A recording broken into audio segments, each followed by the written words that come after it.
We've been conned into thinking we need new jeans or need new phones. The truth is, all those things could be made better, and we intend to inspire humankind to buy better stuff so they can buy less stuff. Shawn Nelson is the founder and CEO of Lovesac. Entrepreneur. Author. And host of the Let Me Save You 25 Years podcast. For so many entrepreneurs, you're living the dream. Started something just after you finished high school, not only $700 million, it's a public company. What did keep you driving through all of those difficulties? I thought of closing it 100 times. Real fundamental business principles have gotten twisted in this pursuit of just wealth. Welcome everyone to this episode of the Liberty Ventures podcast. My name is Alexander McCobin, co-founder and CEO of Liberty Ventures, and just thrilled to be here at Richard Branson's Necker Island right now for the first Principal Business Summit and getting a chance to sit down with you, Shawn. For everyone who doesn't know, Shawn Nelson is the founder and CEO of Lovesac, just an absolutely incredible company. And you've just got such a fun personal entrepreneurial story, Shawn. I would love it if you could just take 2 minutes and share that background with everyone to provide context for all of this. The short version.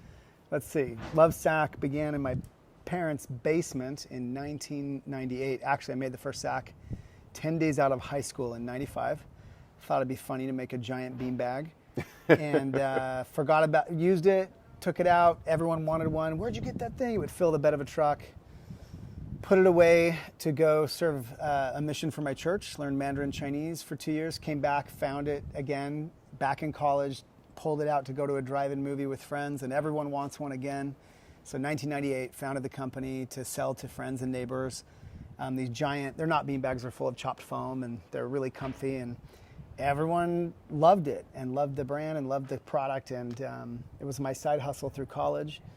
And it was really bumped along as a side hustle for 2-3 years. I was a waiter, paying my way through school, supporting myself while this business kind of dragged me down like a ball and chain. Always things breaking and costing money. You know, businesses, it's hard to make money in the beginning. What drove you to keep building it? And while you also had a part-time job to support this and were in college, like that, there's just so much there. Yeah, it was, look, I thought of closing it 100 times. It was just really a pain in the butt. And then, we gave it one last ditch effort at graduation to take it to a trade show. Got discovered by a big company who ordered 12,000 little sacks from us. Oh, wow. Not knowing it was me and a friend and a wood chipper. And we took the order and flew to China to find the fabric and got to use my Chinese and began sourcing in China then. And through all kinds of happenstance that's crazy, which you can read about in the book. It just launched, Let Me Save You 25 Years. Really proud of that. Tells the whole story, but completed that order using farm equipment and tractors and a hay grinder to shred enough foam, built a factory. People wanted to keep working, so we went to the big furniture stores and they laughed at us and told us it was a stupid idea and our name was stupid. And so we opened our own store out of desperation in a shopping mall in Salt Lake City, Utah, where I'm from. And that worked, and we opened 20 more, and then I was recruited to be on this reality TV show with Richard Branson. I won $1 million on this island, right over there. And it was kind of like The Apprentice meets The Amazing Race. We traveled all over the world and did these crazy challenges. And he became my investor, and that helped us raise venture capital and private equity. And we invented these cool couches that you could arrange and rearrange, because in our first store we had a couch and people wanted to buy it, but we couldn't sell it because they're too hard to deal with. So we reinvented it and birthed what's called Sactionals, which today, fast forward all the way until today, 18 years from the time I was last on Necker Island. And Lovesac is a $700 million company selling mostly Sactionals with 270 locations all over the United States. We're publicly listed on NASDAQ. And we went through all kinds of ups and downs along the way. And like I said, the very long, entertaining story is in the book, Let Me Save You 25 Years. For so many entrepreneurs, you're living the dream. You started something just after you finished high school. You built it up into this incredible business. Not only is it $700 million, it's a public company, what so many entrepreneurs aspire to, but you're talking about all these challenges along the way. What did keep you driving through all of those difficulties?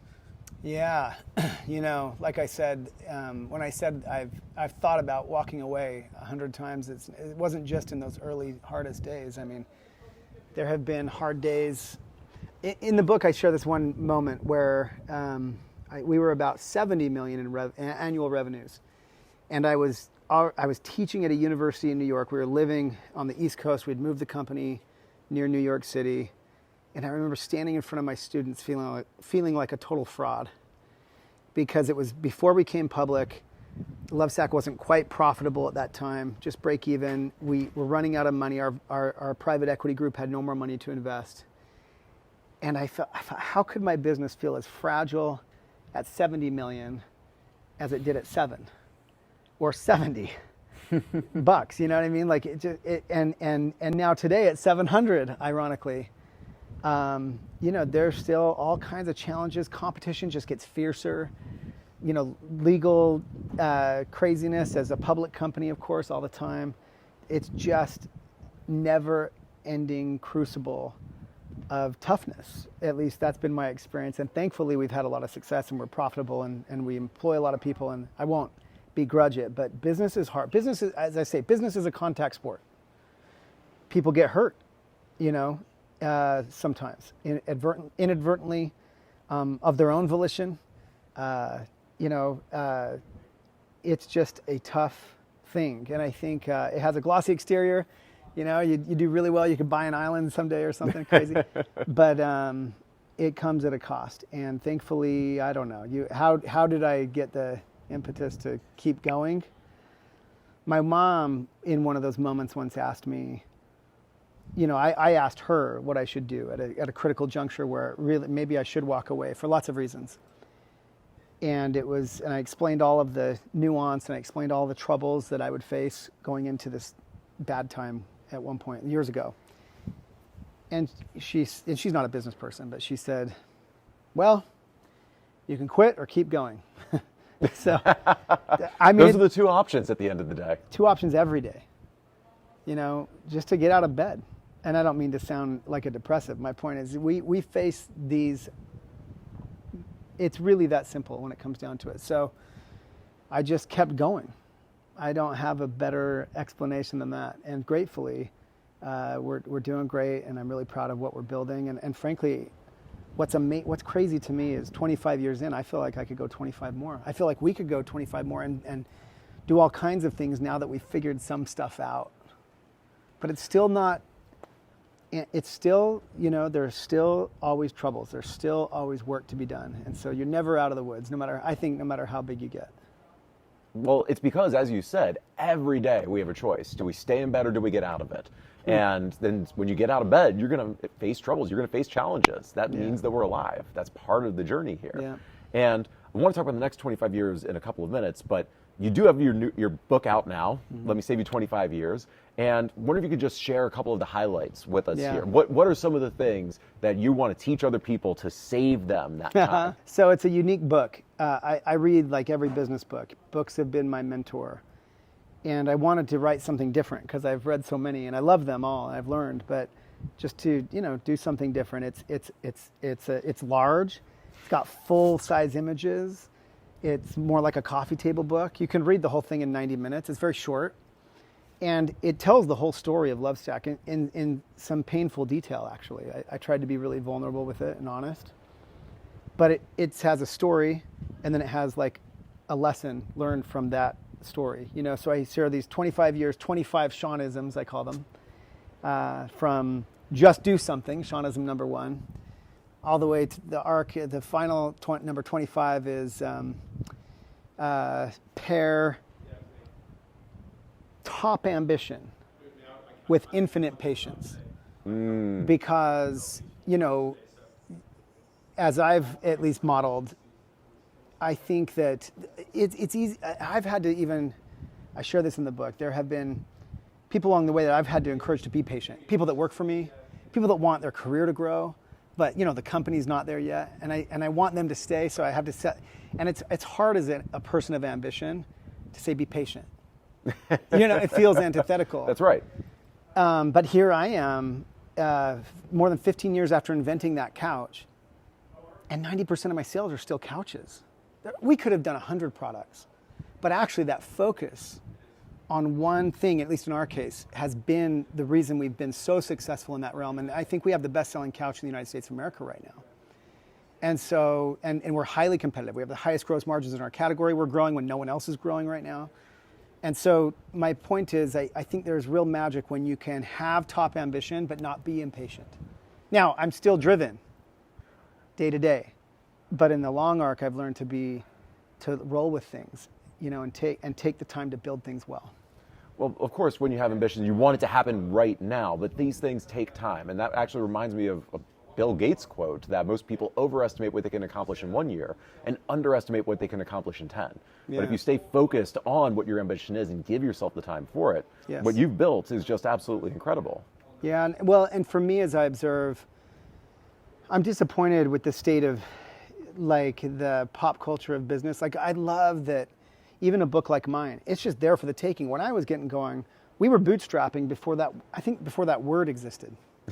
I'm serious. This is 1998, 99, and it's not to say that there weren't entrepreneurs, but to be like a college kid with a side hustle, we were doing all these things that seemed strange at the time. We were one of the first to raise venture capital for consumer products. It wasn't even a thing really, it was new.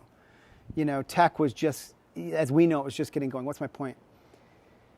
There's so much resource out there for young entrepreneurs or any entrepreneur these days.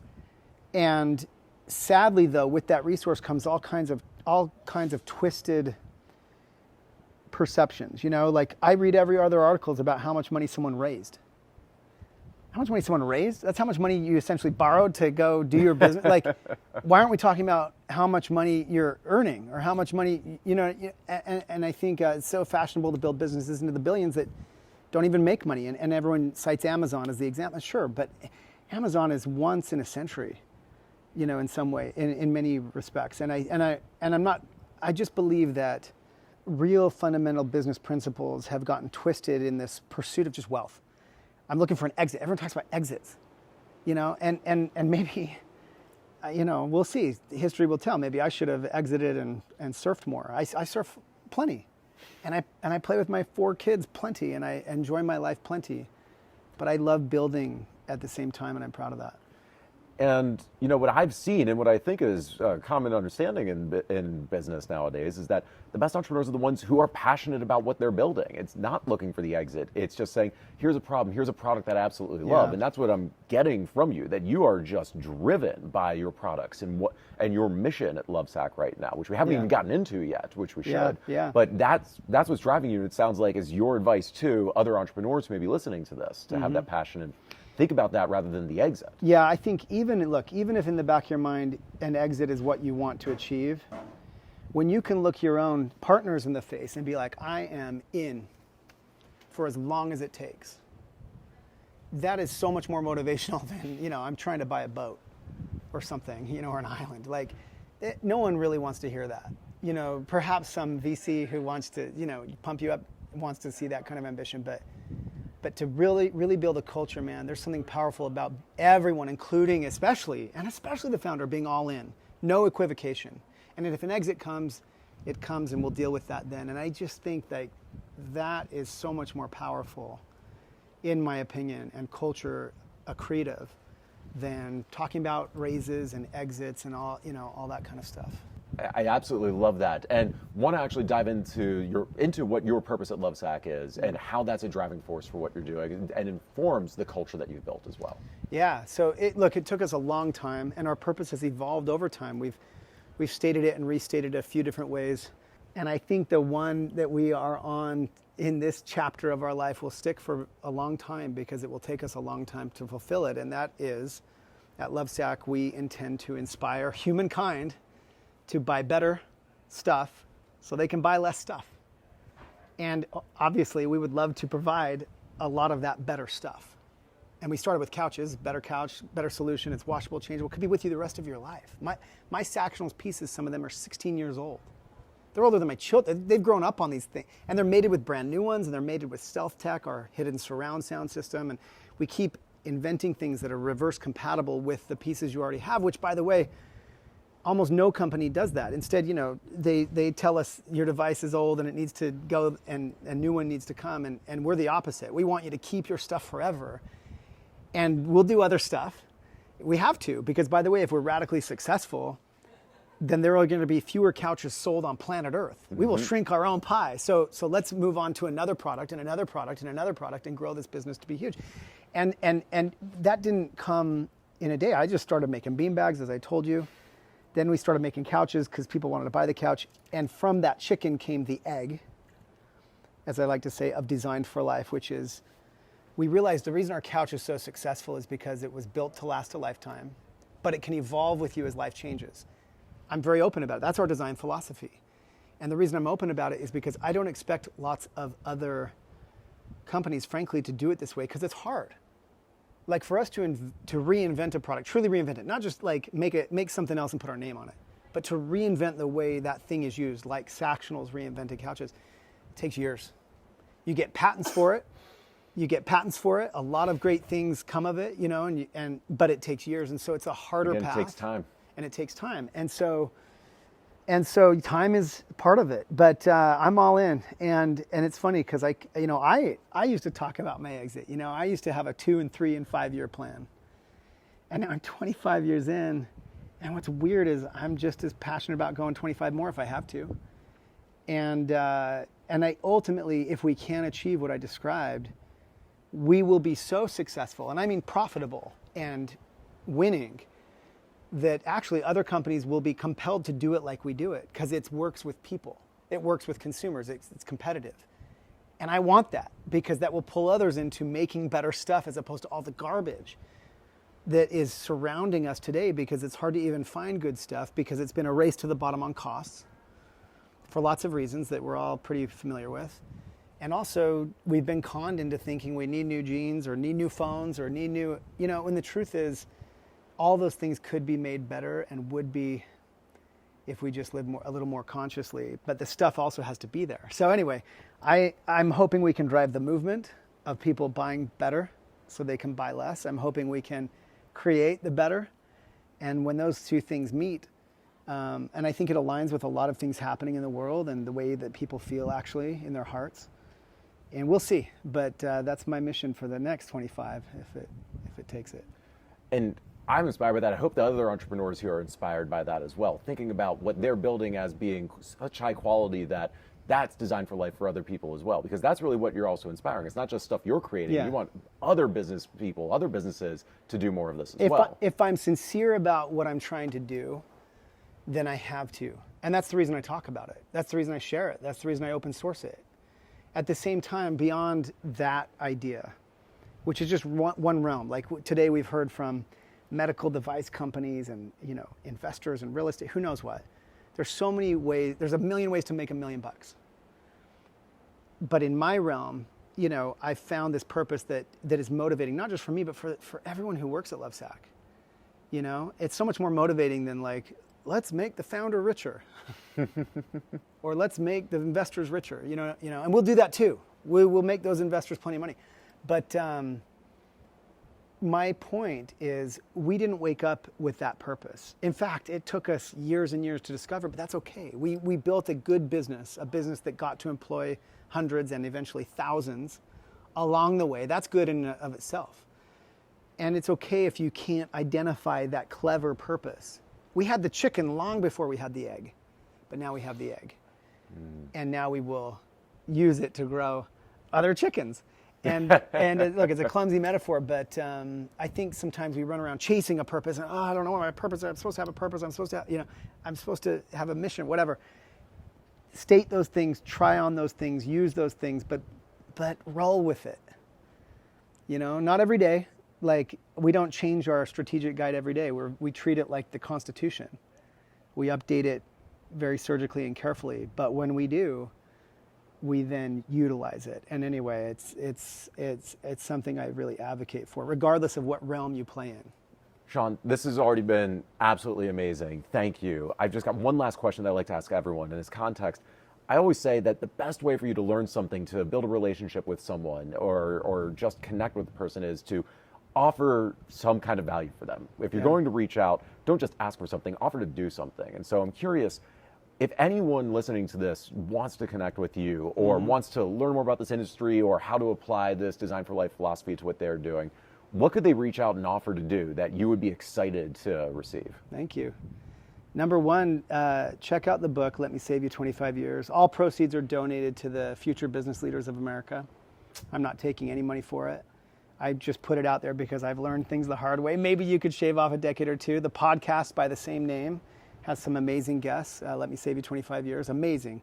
This week I think it's Gronk. Next is John Mackey.